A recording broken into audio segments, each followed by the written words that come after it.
আমার ভাই ও ভাবির ৬ বছর ধরে সন্তান হচ্ছিল না। আমার তালাকের কারণে আমি আমার মায়ের বাড়িতেই থাকছিলাম। হঠাৎ আমার ভাইয়ের আমার দিকে এমন নজর পড়ল যে সে আমাকে ভাবির জায়গায় এনে এক নয় অনেক রাত ভাবি ভেবে আমার সাথে। নমস্কার বন্ধুরা, আজকের এই গল্পে আপনাদের স্বাগতম। আমার নাম আরোহী এবং আমি তালাকপ্রাপ্ত। ১ বছর আগে আমার বিয়ে হয়েছিল, কিন্তু আমার বিয়ে ১ বছরও টিকেনি। আমার দুর্বলতার সুযোগ নিয়ে আমার ভাই এমনভাবে কাজ করবে তা আমি কল্পনাও করতে পারিনি। এখন আমি আমার মায়ের বাড়িতে থাকছিলাম। মায়ের বাড়ির এক-একটি দিন আমার জন্য ভারী হয়ে উঠছিল, কারণ মা, বাবা এবং ভাইয়ের তিরস্কার দিন দিন বাড়ছিল। তাদের ধারণা ছিল, আমি যদি এভাবে বাড়িতে পড়ে থাকি তাহলে ভাইয়ের দ্বিতীয় বিয়ে হবে না। তারা আমাকে ক্রমাগত অন্য কোথাও চলে যেতে বলছিল। আমার বাধ্যবাধকতা ছিল, তাই আমি তাদের কথা শুনতাম, কারণ আমি নিজের ইচ্ছায় লাভ ম্যারেজ করেছিলাম এবং তা ১ বছরও টিকেনি। একদিন আমার চাচাতো ভাই মোহনের ফোন এল। মোহন আমাকে তার বাড়িতে ডাকল। সেও জানত যে তার মামামামির স্বভাব কতটা নিষ্ঠুর। সে বলল, দিদি, আপনি আমাদের বাড়ি চলে আসুন, এখানে আপনি শান্তি পাবেন। আমি আমার বিবাহিত জীবন বাঁচানোর অনেক চেষ্টা করেছিলাম, কিন্তু আমার স্বামী কানের কাছা ছিল। তার পরিবার তার মনে আমার সম্পর্কে ভুল ধারণা ঢুকিয়ে দিয়েছিল। সেই কথা শুনে সে আমাকে তালাক দিল। আমার বিয়ে হয়েছিল ২৫ বছর বয়সে এবং ২৬ বছর বয়সে তালাক হয়ে গেল। যাই হোক, আমি সেই সব কথা বারবার মনে করতে চাইনি। তাই যখন মোহন আমাকে ফোন করে তার বাড়ি ডাকল, সেই রাতে আমি সিদ্ধান্ত নিলাম যে আমি আর আমার মায়ের বাড়িতে থাকব না। আমি আমার জিনিসপত্র গুছিয়ে নিলাম এবং বাসে চড়ে তার বাড়ির দিকে রওনা হলাম। যাই হোক, মা বাবা আমাকে বাড়িতে চাইছিলেন না, তাই কয়েকদিনের মধ্যে আমার মেজাজ বদলে যাবে এই ভেবে আমি মোহনের বাড়ি চলে গেলাম। মোহনের বিয়ে হয়ে গিয়েছিল। তার স্ত্রীর নাম প্রিয়া। গত ৬ বছর ধরে তারা দুজনেই শহরে থাকছিলেন। তাদের সুখী সংসার ছিল, কিন্তু বিয়ের ৬ বছর পরও তাদের সন্তান হয়নি। যার সাথে আমি বাচ্চাবেলায় খেলেছিলাম, যাকে আমি ভাই বলে ডাকতাম, তার সাথে এক রাত এমনও আসতে চলেছে যে আমি তার সাথে তার বিছানায় থাকব, এই ভাবনা আমি স্বপ্নেও ভাবিনি। মোহন ও তার স্ত্রী আমাকে খুব আনন্দের সাথে স্বাগত জানালেন। যেমন তিরস্কার আমি আমার নিজের পরিবার থেকে পেয়েছিলাম, তা মোহনের বাড়িতে একদম পেলাম না। সেখানে ভাবি আমার খুব যত্ন নিচ্ছিলেন। আমার কি চাই কি চাই না তা তিনি দেখছিলেন। সেই সুখের পরিবেশে থাকা আমাকেও ভাল লাগছিল। দেখতে দেখতে মোহনের বাড়িতে আমার ৫ দিন হয়ে গেল। এই ৫ দিনে আমি তাদের দুজনের মধ্যে একবারও ঝগড়া হতে দেখিনি। কিন্তু এখন আমার কারণে তাদের বাড়িতে ঝগড়া না হয়, তাই আমি মোহনকে বললাম, আমার এখন বাড়ির জন্য রওনা হওয়া উচিত। সম্ভবত আপনাদেরও আমার কারণে সময় মিলছে না গিয়েতে। মোহন বলল, এখন সময় মিলবে না কেন? আমাদের বিয়ে হয়েছে ৬ বছর। মোহন আমাকে আরও কয়েক দিন তার বাড়িতে থাকার অনুরোধ করল এবং আমি তার অনুরোধ ফিরিয়ে দিতে পারলাম না। সেই দিন রাতে হঠাৎ আমি কারও আওয়াজ শুনতে পেলাম। আমার ঘর মোহনের ঘরের পাশেই ছিল। আমি যেই ঘর থেকে বের হলাম, মোহন ভাইজের ঘর থেকে আওয়াজ আসতে লাগল। সেই অদ্ভুত আওয়াজ সম্ভবত ভাবিরই ছিল। রাতের বেলা ভাবির এমন আওয়াজ কেন আসছিল তা আমি ভালোভাবেই বুঝতে পারছিলাম, কারণ একসময় আমারও বিয়ে হয়েছিল। সেই আওয়াজ শুনে হঠাৎ আমার স্বামীর কথা মনে পড়ল। আমার মনে অনাকাঙ্ক্ষিত অনুভূতি জন্ম নিতে লাগল। তখন আমি আমার ঘরে গিয়ে কানে তুলা দিয়ে ঘুমিয়ে পড়লাম, যাতে সেই আওয়াজ না শুনতে পাই এবং আমার চোখের সামনে অনাকাঙ্ক্ষিত দৃশ্য না আসে। পরের দিন ভাইয়ের বাড়িতে ভাবির মামি এসেছিলেন। ভাবির মামি কথা প্রসঙ্গে বললেন, প্রিয়া, তুমি আমাদের কখন দাদি বানাবে? তোমার ভালো খবর কখন শুনব? তার মামির প্রশ্ন শুনে প্রিয়ার মুখ খারাপ হয়ে গেল। তখন মোহন ভাই বলল, আমাদের ফ্যামিলি প্ল্যানিং আছে, কিন্তু এখনই আমরা সে বিষয়ে ভাবিনি। যেই প্রিয়া ভাবির মামি চলে গেলেন, প্রিয়া ভাবি মুখ ভার করে নিজের ঘরে চলে গেলেন। প্রিয়াকে তার মামির প্রশ্ন এত খারাপ লাগল কেন তা আমি বুঝতে পারলাম না। প্রিয়া আমাকে খুবই দুঃখিত দেখাচ্ছিল, তাই আমি তার পিছনে পিছনে তার ঘরে গেলাম। সেখানে আমি তাকে কাঁদতে দেখলাম। প্রিয়াকে কাঁদতে দেখে আমি বললাম, প্রিয়া, তুমি কি তোমার মামির প্রশ্নের কারণে কাঁদছ? এতে কান্নার কি আছে? মোহন তাদের বলে দিয়েছে যে তুমি আমাদের পরিবার পরিকল্পনা আছে এবং তোমরা সেভাবেই চলছ, এতে খারাপ লাগা বা কান্নার কোনো কারণ নেই। এখন তুমি শহরে থাকো, তাই তোমার চিন্তাভাবনাও উন্নত হবে। শহরের মানুষ সবকিছু ভেবেচিন্তে করে এবং আজকাল সন্তান নেওয়া এত সহজ নয়, খরচও অনেক বেড়ে গেছে। আমি বলছিলাম, এমন সময় প্রিয়া হঠাৎ আমার কাঁধে মাথা রেখে জোরে জোরে কাঁদতে শুরু করল। তারপর আমি তার চোখের জল মুছে দিয়ে তাকে আশ্বস্ত করে জিজ্ঞাসা করলাম, প্রিয়া ভাবি, তোমার কান্নার কারণ আমার কাছে অন্য কিছু মনে হচ্ছে। যাই হোক, তুমি আমাকে বলো। তুমি আমাকে তোমার বন্ধু ভেবে সব বলতে পারো। তখন প্রিয়া বলল, আরোহী, এখন যেহেতু তুমি আমাকে বন্ধুত্বের সম্পর্কে প্রশ্ন করেছ, আমি তোমাকে সত্যি উত্তর দেব। কিন্তু এটা শুনে তুমি ননদ হিসেবে নয়, বন্ধু হিসেবে বুঝবে। এটা প্রতিশ্রুতি দাও। ও আমি প্রিয়াকে প্রতিশ্রুতি দিলাম যে আমি তাকে বন্ধু হিসেবে বুঝব।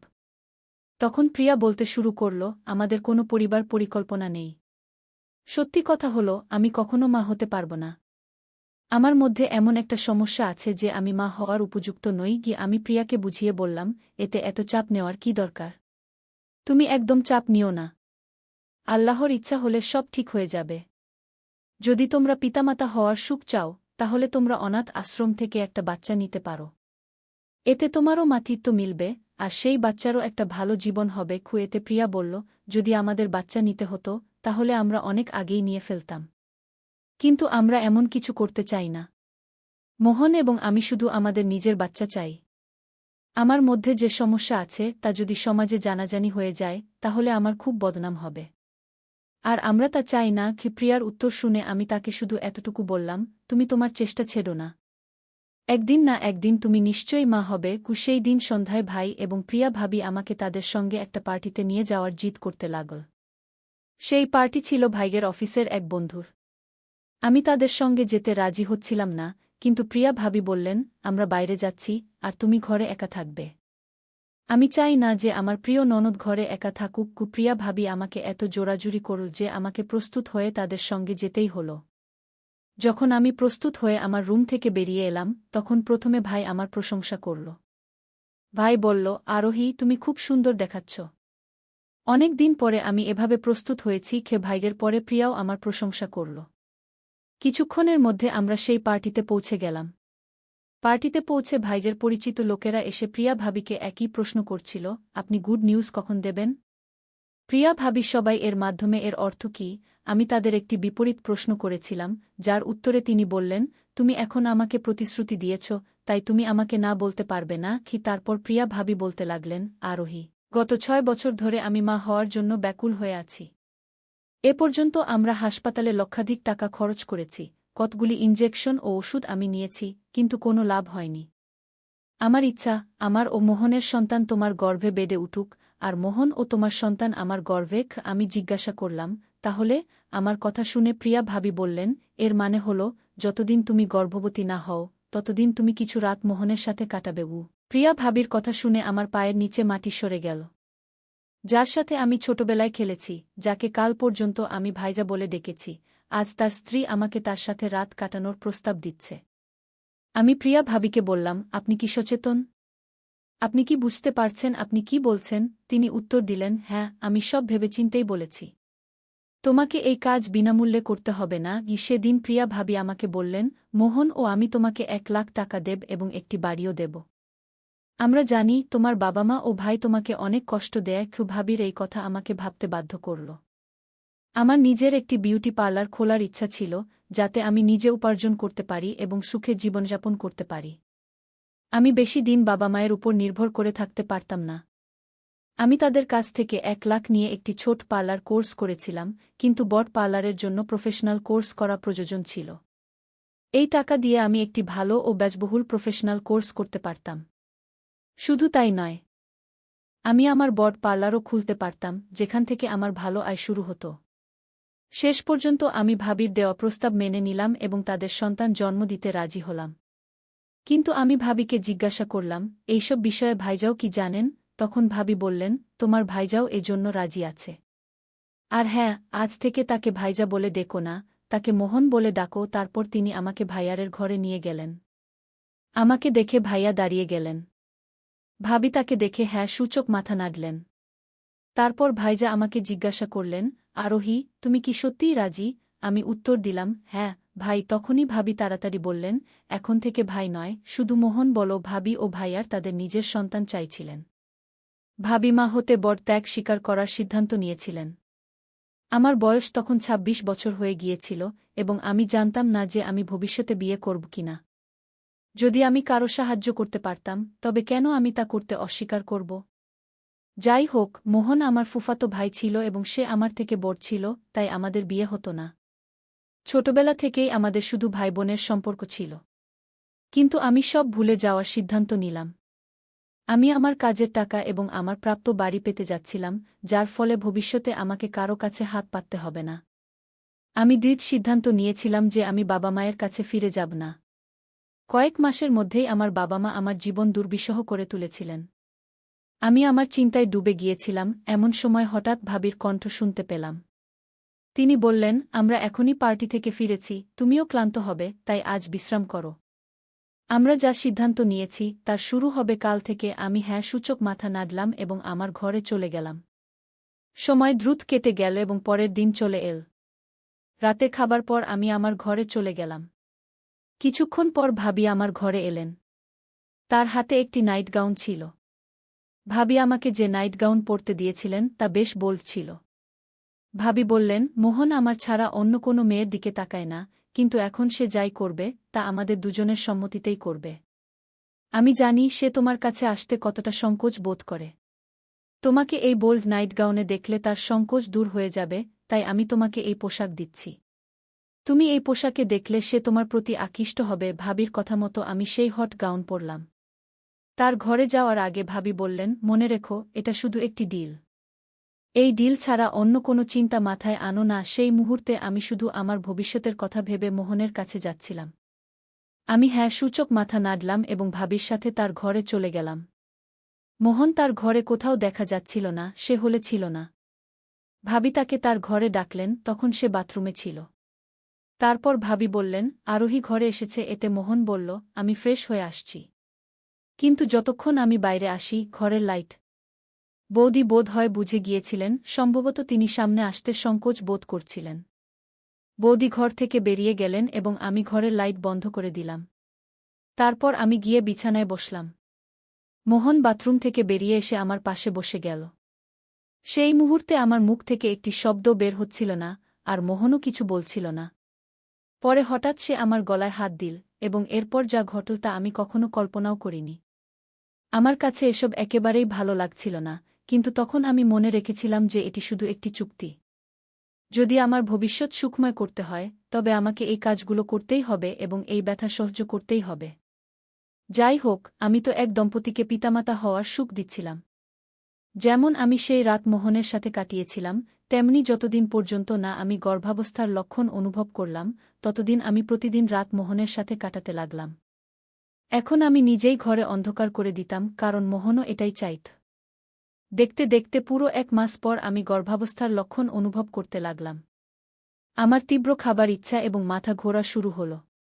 মোহনের এক বন্ধু ডাক্তার ছিলেন মোহন, তিনি আমাকে চেকআপের জন্য তার বন্ধুর হাসপাতালে নিয়ে গিয়েছিলেন। ডাক্তার আমাকে গর্ভবতী হওয়ার সুখবর দিলেন, যা শুনে মোহন এবং প্রিয়া ভাবির মুখে আনন্দ দেখার মতো ছিল। আমিও তাদের আনন্দে শরিক ছিলাম। এখন ভাবি এবং মোহন আগের চেয়ে বেশি আমার যত্ন নিতে শুরু করেছিলেন।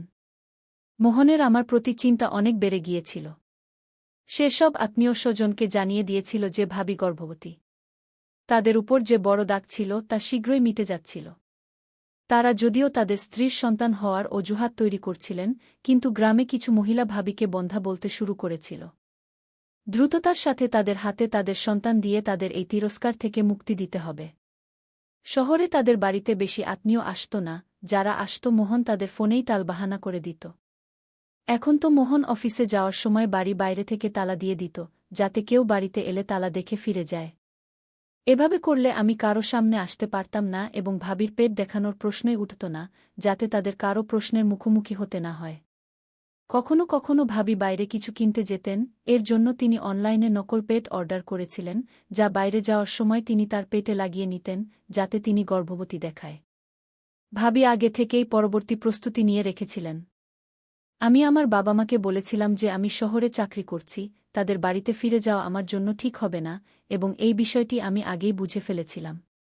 প্রথম 4 মাস ডাক্তার খুব সতর্ক থাকার পরামর্শ দিয়েছিলেন।